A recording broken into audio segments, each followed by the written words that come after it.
All right, everybody, welcoming back to the channel. We are joined once again by Erik Tice. Erik Tice is a writer for The Dink. He previews everything, he recaps everything. This guy is so in the weeds of pickleball. He even does detailed recaps of the college national championships. So, Erik, thanks for joining us, and we're gonna be recapping briefly the quarterfinals of MLP, and then we'll be jumping into a little preview of the upcoming semifinals and finals in Orlando. So, Erik, there's your intro. Thanks, Maddie. Appreciate it. Thanks for having me again. Excited to talk about Major League Pickleball. Yeah. So last event was the quarterfinals in Dallas, and it was pretty fun. Like I had a lot of fun watching it. I think we came out pretty okay with our predictions from last time too. I think I hit all four, which wasn't. I mean, it wasn't that difficult to be honest. But yeah, we both did pretty well in the predictions. It kind of went as I thought it would, I actually. did manage to screw it up just because, I wanted to manifest a little drama and intrigue. I did pick Frisco to pull off the upset over Miami, which they didn't really have it this week. The other challenger match was a really, really good one. Atlanta just narrowly beating out Las Vegas. There was a dream breaker involved, which was a lot of fun. Playoff dream breaker. Right, for sure. Yeah, that was a really good matchup. That was in three. So Atlanta won the first one, 3-1 in regulation. Vegas won the Dream Breaker, and then Atlanta came back and won 3-1 in regulation again. I think Todd and Emily actually secured that one for them. Every single one of those was pretty close. And especially in challenger with the little extra added drama of, now that they've made the semis, they get promoted, which unfortunately now we do lose a little bit of that kind of extra added element now that we know those four teams are promoted. Agreed. Agreed. And then in Premier, Dallas actually lost to New York in that first matchup. which New York won, which was New York exactly won what in a you dream said. breaker. Yeah. Yeah, I thought Jack Sock would come out hot and then kind of fizzle, and that's exactly what happened. And it was one of the craziest score lines of that event was, to me anyway, was Jack Sock and Leia beating JW in Georgia. Not that that's a crazy thing. I think that could happen. I don't know, 2 or 3 times out of 10, but they beat them 25-13. And I think I that's what have gets no lost. idea what It's happened. crazy. Yeah. In these rally scoring matches, we kind of forget like that is a massive blowout. You did a poll about what makes a blowout in Major League Pickleball. And you got to remember, Yeah. like, if you beat someone 25-13, that means you probably won 11 or 12 more points on serve than they did. That very well could have even been like a hidden pickle in there. We don't know. Right. Yeah. Yeah. The 25-13 was a crazy score line for JW and Georgia to take a loss like that. And I think I just coined a new term, a hidden pickle. There was also the crazy scoreline 38-36. Jack Sock and CJ Klinger just narrowly lost to Agiga and JW Johnson in match two in men's doubles, 38 points. The second highest scoring Major League Pickleball game of all time. What is it about the New York Hustlers that they Yeah. just really want to go to like 38 points? Because the other one, the highest scoring point was the Orlando Squeeze versus the Hustlers, right? Back in the ATR MLP MST at BCO, which is of course, the Advil Target Relief Major League Pickleball mid-season tournament at the Beer City Open, for those of you who don't know. Yeah, that was a crazy stat, and I can't believe you got the acronym correct both times. I'm committed to the bit, so I've got it down. The other matchup, the Ranchers, they beat DC, and DC was a little up and down, like we kind of Mhm. predicted. We didn't know if we were going to get the A team, the B team, what was going to happen there. And the Ranchers were able to pull it out. What happened there? Who won the first match? I So in the think. first match, DC won. It Okay. was it was it was Texas won the women's doubles to open it, so they're up to a 1-0 Oh lead, and then they yeah, dropped all three of the subsequent games. The men's right. doubles was tight. There was every single time that Kwong and Tina played against Deckel and Vivian Glosman, which we got in all three matches. They never switched up the mixed lineups. It went to extra pickle every single time. The margins were so Yep. thin. In the first match alone, Texas had two games that they had game points in that they ended up losing. So that game could have flipped either way. There were a few instances later on in the match, especially in that mixed matchup that I just talked about, where Deckel and Vivian had game points and they couldn't close. Like this thing really was like the margins were so thin. Even though we didn't get a dream breaker, it was all 3-1, 3-1, 3-1. Like any of those games could have flipped. Yeah, and I actually went back and looked at all. So all of them went to 4 games, like you said. Each match went to 4 games. It was 3-1 in favor of DC, and then 3-1, 3-1 in favor of Texas. So that means there's 12 total games. 7 of those 12 games were decided by 2 points. That's So crazy. they went into extra pickle, if you will. And in fact, I was surprised 3 of those 7 games, Texas won. They actually lost 4 of the 7. It felt like that one could have gone either way because if DC had just won one more, I think we might be flipping a script here. It would Hmm. have went to a dream breaker, and then anything goes in the dream breaker. Exactly. Especially considering they had those game points, they couldn't quite close. It was also Right. looking very dire for Texas. Uh, they in match three, they lost the women's game for the first time all series. They had won the previous 2 matchups. They Yes. dropped that, and they were down something like 16-13 or 17-13 in the men's, and then they just ripped off Right. 6 straight points, got back on top. And there was a funny cutaway they did to Ryan DeWidgeon, the GM and coach of the Ranchers, and he was looking very nervous. And then all of a sudden, it just flipped, and it was I was happy to see the team get the win, of course. Yeah. Yeah. Let's move on now. Unless you have anything else you want to cover No, on let's do it. that, let's move on. Let's move on to what the semifinals and finals looks like. So first, I want to talk about just remember that the top seeds still get to pick in the semifinals, and they did that this last week. So in Challenger, the Chicago Slice chose the Atlanta Bouncers. They had the option to choose the Bouncers or Miami, and I think they made the right choice in Atlanta for a couple of reasons.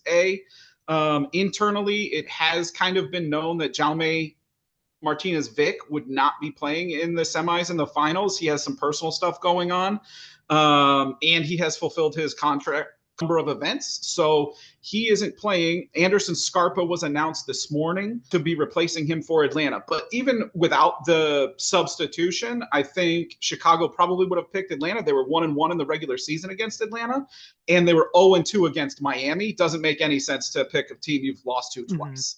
I think that's absolutely true. And like you consider going into the last week of the regular season, we kind of thought Miami was maybe even going to be the 1 seed or the 2 seed. Like this is a very dangerous Miami team at the 3 seed. I think you want to avoid both of those teams on the other side of the bracket for until the finals at least. So I think picking Atlanta, even without all this kind of extra stuff that's now come to light, I think I would have to agree with you there.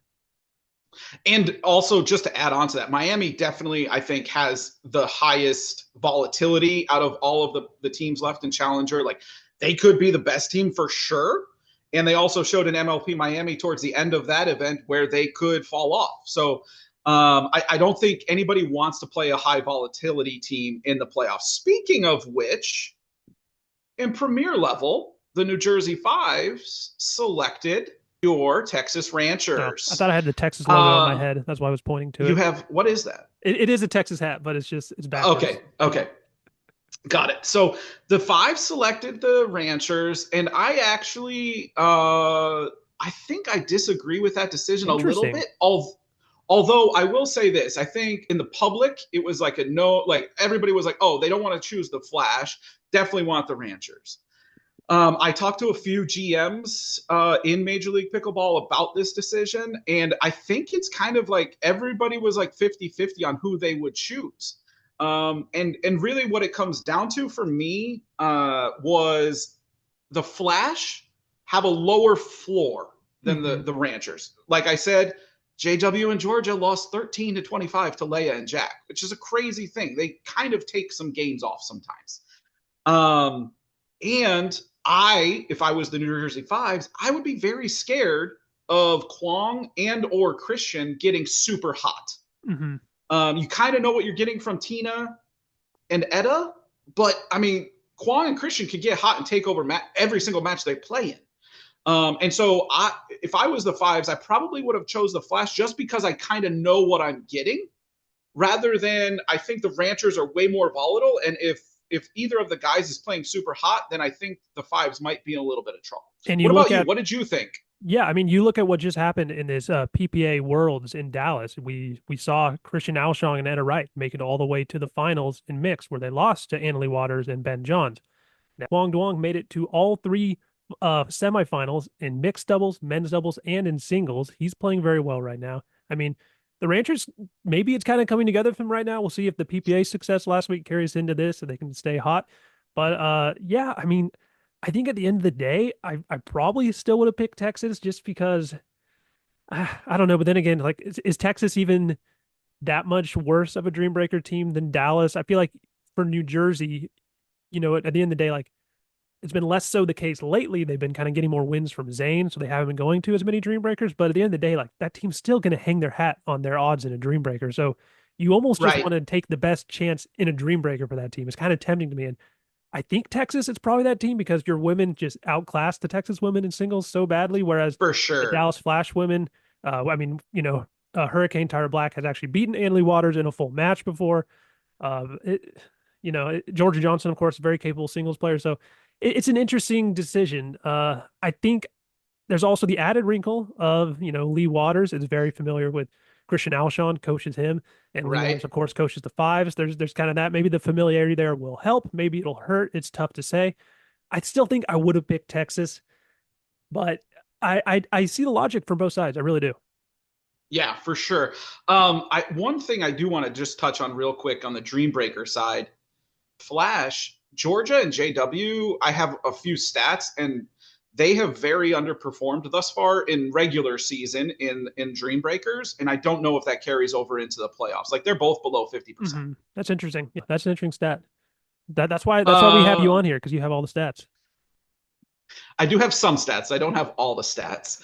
Let's talk about the matchups now. Friday starts the semifinals, and that's Friday the 22nd. Semifinals and finals is being played in Orlando at the USTA National Campus.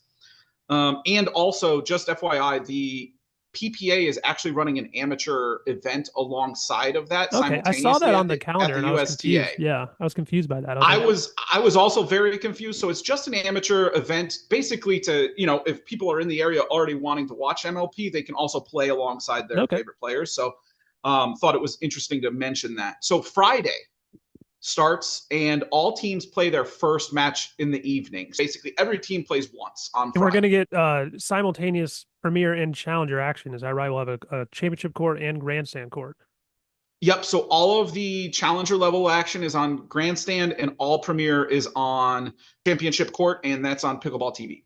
Nice. And I think it would have been kind of nice if we could have, like, for the playoffs this late into it, especially for the finals, maybe stagger those so you can kind of give them all the standalone slot. But, who knows? There's a lot behind the scenes, and I'm sure there's a lot that went into that decision. But I think it would have been worthwhile to have those, especially like when we get later in the week. Just let them stand alone a little bit. So Saturday, play starts at 1 p.m. And so that's the second matchup of each matchup, right? If a matchup goes to 3 games or Mm. 3 matches, then they play that afternoon on Saturday. Oh, If one of the matchups only goes to 2 matches, and then Premier goes to 3, we could have some standalone events and ones that are very, very important. So it could happen. Now, here's the crazy thing: our finals are all day Sunday. So the first match is actually starts at 10 a.m. on Sunday for the finals in both Challenger and Premier. Then at noon, actual bronze match happens in between match 1 and 2 of the finals. And there's only one. So the bronze medal match is not okay. It's not a best 2 out of series. 3. It's just a one match regular like we've been used to in MLP. And then after that, the second match of the finals will happen at both Premier and Challenger level. And then not before 5 p.m. So they get a little bit of a break. If either matchup goes to 3 matches in the final, then they get a little hour break and then they play their third and final match. So they could be playing Wow. all 3 matches on one day after having just played at least one match on Friday, one match on Saturday, maybe even 2 matches on Saturday, and then it could go 3 matches in one day on Sunday. So maybe there's a little extra incentive to win your semifinal in 2 matches, not have to go to that third match. For That's crazy. sure. I feel like they should have found a way to either do this a different weekend or just not play them all on the same day. That's pretty crazy to me. I mean, I'll be watching. It'll be fun, but it's gonna be interesting. It's gonna be interesting. I mean, if we get to a point where teams are playing 3 matches in one day, I think physical fitness will come into play. Yeah. Definitely. Okay, so should we dive? We already talked a little bit about what we thought about, I guess, kind of Texas versus New Jersey. But is there any other thoughts you have on this one? Do you have any predictions here? Yeah, sure. I'll go through predictions for we'll start with Premier Texas News versus New Jersey.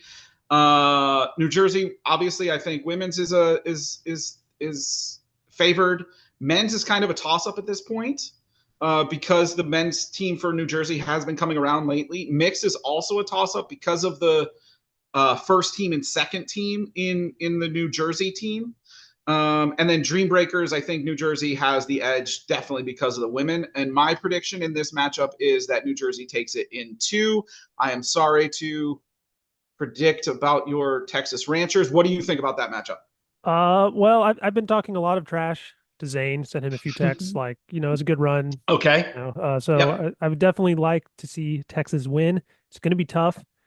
They're going to have to probably, like, if they want to win, I feel like they're going to have to somehow win a Dream Breaker. Like at some point, I feel like they're going I to get at agree. least I one match to agree. a Dream Breaker.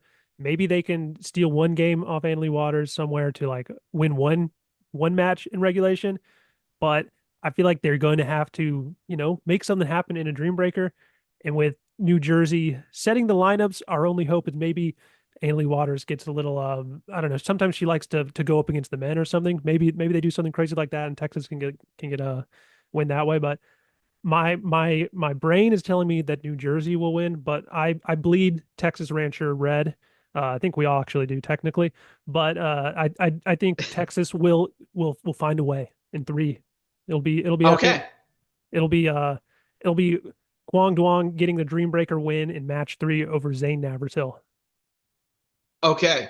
Let it be known to the general public that Maddie has officially made his homer prediction. Homer prediction of the week is locked in. Okay, Dallas Flash versus St. Louis Shock. Who do you got there? I'm riding with the St. Louis Shock. I just think they're if you redrafted this team, all like they might have three players go in the first round. They might have. I mean, it's just a stacked team now that Gabe and Kate started playing a little bit better towards the end of the season too. It's really just kind of leveled them up. I think that they're going to be able to handle the Dallas Flash, we talked about this last week. They are my rivals, and I do hate them. Um, I think St. Louis gets the win here, 3-1, maybe 3-0 even in one of these matches. I think they're gonna come out swinging. We just saw Anna Bright winning a gold, defeating Annalie Waters in this PPA. So she's hot. She's ready to roll. I think they're going to get it done. And also, Hayden Patrickman just got a gold medal too, if I'm not mistaken, the same He did. PPA. So this team is also firing on all cylinders, kind of like the Texas Ranchers are. We'll see how it goes. Yeah, I also have St. Louis winning. I actually think St. Louis wins in two as well. Um, and if it does get to a dream breaker, every single one of the St. Louis Shock is at or above 50%. Gabe Tardio is technically their worst dream breaker player at 50%. And Kate Fahey is just slaughtering the I mean, what? Yeah, second Kate is woman that so she good. plays. Imagine being any second woman and then having to play Kate Fahey as the second. Mm. They may actually switch it up. I think. I don't know. I haven't talked to anybody about this, but like Kate's playing so well. If they put her up against Georgia, I think she wins. And if they put Anna up against Hurricane Tyra Black, I think she wins. So it's like I just think St. Louis wins in two. I mean, is Kate Fahey the second best women's singles player on the planet right now? It's very possible. That doesn't even feel like that If hot of a take. if if we were power ranking them, I don't. I mean, I don't think. Who else would you argue? Maybe Brooke. Maybe I Brooke. think maybe. Leia I plays her think it's tight in Kate. this last one, but yeah, I'm going with Kate. Yeah. Agreed. Okay. Do we want to? You want to predict? Do I mean, predictions for the finals? your original prediction was New Jersey when we did this a few weeks ago. I'm Mine sticking with St. it. Louis, and I'm sticking with them. So Yes. we Okay. got We're both sticking with it. I think New Jersey pulls it out in three in a dream breaker. And you are saying the St. Louis Shock beat New Jersey, right? yes, and you know what? I'll say they also do it in three in a dream breaker. Yes, I love it. I hope, man, would that be so epic if we got New Jersey and St. Louis in a dream breaker in a third match? That would be Yeah, so that cool would for that would be MLB. good. That would be good. I just think, but I mean, these have been the two best teams the entire length of the For season. sure. Dallas had a great season too. A few other teams can challenge them here or there, but they're coming on so strong. So are the New Jersey Fives, though, to be fair. It feels like we've just been on this collision course, especially as we've gotten later in the season. And Yep. actually, wait, I'm picking St. Louis over Texas, aren't I? Oh yeah, you are Yeah, picking St. whatever, Louis over whatever, Texas. whatever. But that was my heart. My brain pick says it's going to be Okay. it's Either going to way, be New you're Jersey. But picking yeah, St. Louis to finish the whole yeah, thing. yeah. Either way, yeah. Okay. Got it. Whoops. Let's go to Challenger. Yeah, let's do that. First matchup is Chicago versus Atlanta. Especially with the Jaume news today, I also have heard that maybe a Chicago player might not play due to an injury. I don't want to get too much into that just because it's speculation and I'm not 100% sure. So that could sway some of what our predictions are. But as of right now, we do know for sure Anderson Scarpa is subbing in for Jaume Martinez Vic for Atlanta. With that being said, if that is the case, then I'm going to take Chicago in two just because they're better in most of the categories. And so it's like I just don't see a way for Atlanta to win that. I mean, Jame was your pick for MVP, and when you Yep. take the MVP away from a team, it's tough, you know. So I think I'm Yeah, gonna for have to sure. go with you as well and say that the slice will get this one done in two as well. I actually have a Chicago slice hat. Maybe I should go put that on in a minute, but we'll keep it rolling here. Um, Okay. with the other matchup, we have Miami Pickleball Club, and they are playing. Shoot, I can't remember. They're playing the SoCal Hard Eights. The SoCal Hard Eights. That's right. Okay, that'll be fun. Haven't seen the Yeah. SoCal Hard Eights play in a while. They didn't play MLP Miami, and obviously they didn't Right. play in the first round of the playoffs. So, in like some sports, sitting off you get rusty, but with how much pickleball tournaments there are, I feel like there is nothing but upside to having a couple weeks off. So maybe they'll come in rested. I kind of like SoCal. I can see this one going either way. Did you have a prediction here? Yeah, so I actually have SoCal taking it in three. I think they're gonna take the first one in regulation. Miami's gonna get it to a dream breaker in the second one and take that. I think Miami is a little bit of a better dream breaker team, not much, but a little bit. Mm-hmm. And then I think SoCal's, people kind of sleep on Irina, but like she is kind of an MLP goat.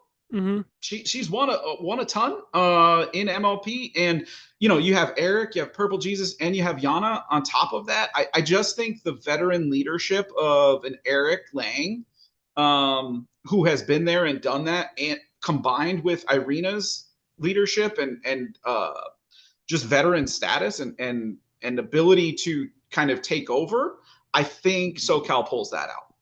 I probably see them winning as well. I think that's a good prediction. Got Which it. And takes then, you to the championship. yep. Who's your pick there?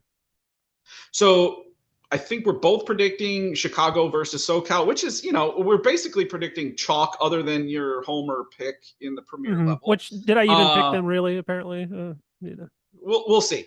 And then so SoCal and Chicago play each other. I just think SoCal has too much. And SoCal wins the whole thing. Tim Parks, Adam Stone, do have a good history of winning recently in MLP. Plus, I think the players they have, I just think they pull that out. hmm I'm gonna do the second homer pick of the week and pick Chicago Slice because local Um, Austin folk hero, pickleball legend Jack Monroe will carry this team to victory. You can see like a pretty high level APP like semifinal or final level matchup if we right, get Erik for Lang sure. and Yana against Jack and Megan. That could be a lot of fun. Agreed. And you're forgetting your Austin buddy is also the Chicago coach. So Oh you yes, also have Carlos ties Delora, the there. winningest coach in Yes. MLP history, of course. Yes. I think, well, you have to go off of percentage if you're going to say that, but sure. I'm just gonna keep saying it and hope it's true. Okay, great. Okay, cool. Yeah. Yeah, Big if true. That's how we do it here. Actually going to big be if at the true. lab on Sunday, doing Are you? a lesson that they call it live ball. I'll be coached by either Ryan or Carlos there. So I'm looking forward to that. If you're in Austin, Got check out it. the lab. They do great stuff. Uh, I was really hoping that you weren't giving the lesson. So I'm glad to no, learn that no, you are no, taking the lesson. Good. no. Although Good. I did get a shout out on the Dink newsletter, and they said that I am a podcast host who's revolutionizing pickleball. So that kind of did go to my head. I'm thinking maybe I should be giving lessons. You could give lessons for sure. You could give lessons in like how to do a podcast, Yeah. how to do a very quick podcast. Hmm. I don't know if necessarily you want to be doing lessons on like how to play pickleball. But if I do virtual lessons, they'll never know, you know. Oh, that's true. Never Or you know. could even do a pod. You could do lessons on like how to include a dog in Yes. a podcast. Yes. I just don't know if the actual play is the way to go. Well, I think that just about wraps it up. Unless there's anything else we need to talk about here for this MLP. It's been a long season. It's It all has culminating in this. I think the I really felt like the energy, especially in that Texas DC matchup. I was like locked in so for hard on sure. that. I'm excited to see if we kind of get that same like just like the vibe is there for these finals and semifinals in Orlando.